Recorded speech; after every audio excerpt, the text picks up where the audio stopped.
Important things believers must know, French language. Jean-Baptiste, son père et sa mère furent tous remplis du Saint-Esprit. Jean fut rempli du Saint-Esprit dès le sein de sa mère. Luc 1, 16-17, il ramènera au Seigneur, leur Dieu, un grand nombre des enfants d'Israël. 17 Il marchera devant lui avec l'esprit et la puissance d'Élie, pour ramener le cœur des pères vers les enfants, et les rebelles à la sagesse des justes, afin de préparer au Seigneur un peuple bien disposé. Question: croyez-vous qu'un homme puissant comme Jean-Baptiste changerait sa mission avec Dieu pour Israël et baptiserait les gentils? Non. Jean-Baptiste a expliqué dans 5 livres, Matthieu, Marc, Luc, Jean et Actes que Jésus était plus puissant que lui. Il a dit qu'il baptiserait d'eau et que Jésus baptiserait du Saint-Esprit. Jésus a été baptisé du Saint-Esprit et en même temps, il a accompli la justice physique et spirituelle. Luc 4h1, alors Jésus, rempli du Saint-Esprit, revint du Jourdain, et il fut conduit par l'Esprit dans le désert. Actes 1, 13-14, lorsqu'ils furent entrés, ils montèrent dans la chambre haute où ils demeuraient, Pierre, Jacques, Jean et André, Philippe et Thomas, Barthélemy et Matthieu, Jacques, fils d'Alphée, Simon le Zélote, et Jude, fils de Jacques.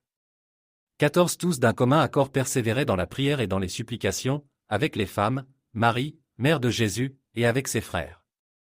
Acte 2, 1, 4, le jour de la Pentecôte, ils étaient tous ensemble dans le même lieu.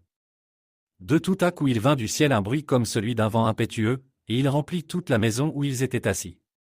3 Alors leur apparurent des langues, semblables à des langues de feu, divisées en langues, et l'une d'elles se posa sur chacun d'eux.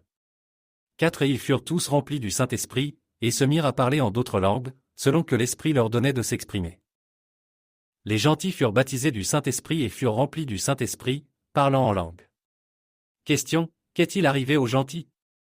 Le massacre de tous les chrétiens et saints.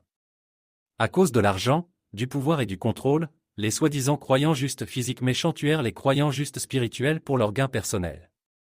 Il semble que les pasteurs et les dirigeants ne comprennent pas la situation difficile dans laquelle se trouvent les gentils. Les choses sont faites avec un ordre avec des yeux. L'ordre est de Dieu à Jésus et de Jésus aux disciples. C'est la raison pour laquelle la commission a été donnée aux disciples dans Matthieu 28, 19, « Allez, faites de toutes les nations des disciples, les baptisant au nom du Père, du Fils et du Saint-Esprit. » Et Jean 20h21, Jésus leur dit encore, « La paix soit avec vous. Comme le Père m'a envoyé, moi aussi je vous envoie. » Parlant aux disciples chrétiens. Jésus envoie les disciples qui sont appelés chrétiens et saints. Un disciple est un chrétien dans Actes 11h26. Et les disciples furent appelés chrétiens pour la première fois à Antioche. On peut donc dire que seuls les chrétiens et les saints peuvent enseigner la vérité aux croyants parce qu'ils sont ceux qui ont l'esprit de vérité. Luc 8, 9-10, alors ses disciples l'interrogent, disant, « Que signifie cette parabole ?» 10 Il répondit, « À vous il a été donné de connaître les mystères du royaume de Dieu, mais aux autres cela est donné en parabole, afin qu'en voyant ils ne voient point, et qu'en entendant ils ne comprennent point. » Les gentils qui sont devenus chrétiens et saints ont été tués il y a des centaines d'années, c'est la situation difficile. Il n'y a personne pour leur enseigner la vérité. Cela peut paraître ridicule, mais c'est vrai. Après le massacre, ce fut le début des dénominations. Elles ont commencé parce que personne ne connaissait la vérité. Ils ne savaient rien de la partie spirituelle de l'homme. Ils ne connaissaient que le culte physique, alors ils ont commencé le baptême d'eau qui était réservé aux Juifs. Ne connaissant pas la vérité, les pasteurs enseignent de fausses informations sur Jean 3h16, car Dieu a tant aimé le monde qu'il a donné son Fils unique, afin que quiconque croit en lui ne périsse point, mais qu'il ait la vie éternelle. Beaucoup disent que si vous recevez le pardon des péchés et le salut, vous recevez la vie éternelle. Ce n'est pas vrai. Jean 3h16 fait référence à Jean 3h5, Jésus répondit, « En vérité, je te le dis, si un homme ne naît d'eau et d'esprit, il ne peut entrer dans le royaume de Dieu. » Né d'eau signifie que vous avez reçu l'Esprit de Christ et né de l'Esprit signifie que vous avez reçu l'Esprit de Dieu et l'Esprit de vérité.